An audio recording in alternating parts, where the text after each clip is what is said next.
Stop yelling, please, okay? We can talk about this. You don't need to start packing right now. Come on.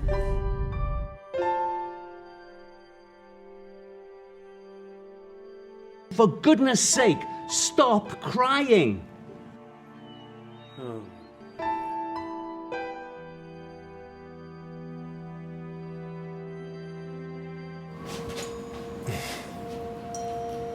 What's the matter? It's you I'm done with, Miss Sensitive. Okay?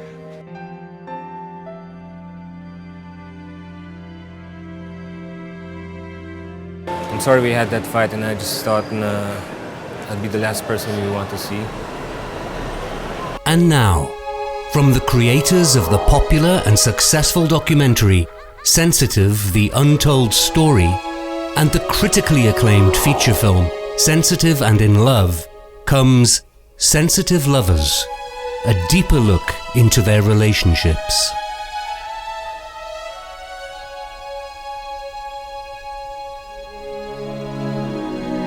So why did we make this additional film? We came up with this idea of having both this engaging movie and this documentary where we're able to tell you about, in more detail, the meaning and the advice that comes from these different scenes. We wanted to be sure that the knowledge we have from research with highly sensitive people and research on relationships in general is made very clear so that highly sensitive people and those in relationships with them can thrive in their relationships. This is important because so many people are highly sensitive and so many people are in relationships with highly sensitive people, not just romantic, but friends and family. We're delighted to be making this documentary about Sensitive and in Love as a complement to the film itself. Art and I talked about advice and the research and all of that, but for me, my life's work, a lot of it has been about empowering highly sensitive people in general. Not to feel that they're better, but that at least to feel equal by letting the world know about their qualities that are such virtues, as well as the things like overstimulation that can happen to them. I want them to be empowered and comfortable in relationships too.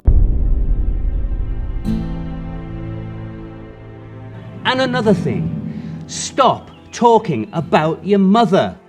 She has gone. Get that through your head. That people with a pretty good upbringing who are highly sensitive actually can turn out really well. Actually, research shows more competent, more happy, more all of that if they've had a good childhood and they're highly sensitive than people who are not with this trait. But if they've had a difficult childhood or a very stressful life, then they are more susceptible to having more difficulty, depression, anxiety, and troubled relationships when they grow up. I didn't like it when you were weak or you were shy. I wanted to toughen you up, make you into a man. I thought that would be really good for you.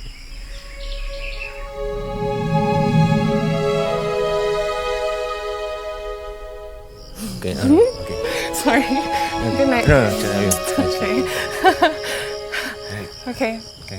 Thank you. Thank you. One other piece of advice I'd like to add based on the research. If you like someone and you meet them, don't hold back. Let them know you like them. You know, we used to think from the research that, people used to think that playing hard to get was a good thing. Research is very clear that it's good to let someone know you like them. I love you. I love you too. So I want you to find someone who's gonna give you everything you deserve. I found you. Okay? I want you, Listen, Rob. Please. I'm not good enough. I'm not good enough.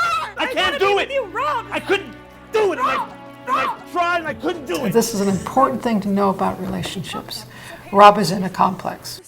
We all have complexes. They are called the building blocks of relationships. And some of them are more troublesome than others. But when you have a big troubling complex, like one from a trauma, well, a good example is an insecure attachment. That's really gets you, as we saw, gets you into trouble in relationships. And anger is common as a defense against shame among everyone. What we often do, especially in couples, is saying, it's not me, it's you. And go away, I don't need you. I'm not angry, you're the one who's angry.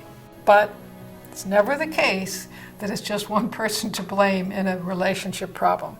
And where you want to go is back to the past, where it all began. The problem is that Rob and Maria don't know how to do this, but now you do.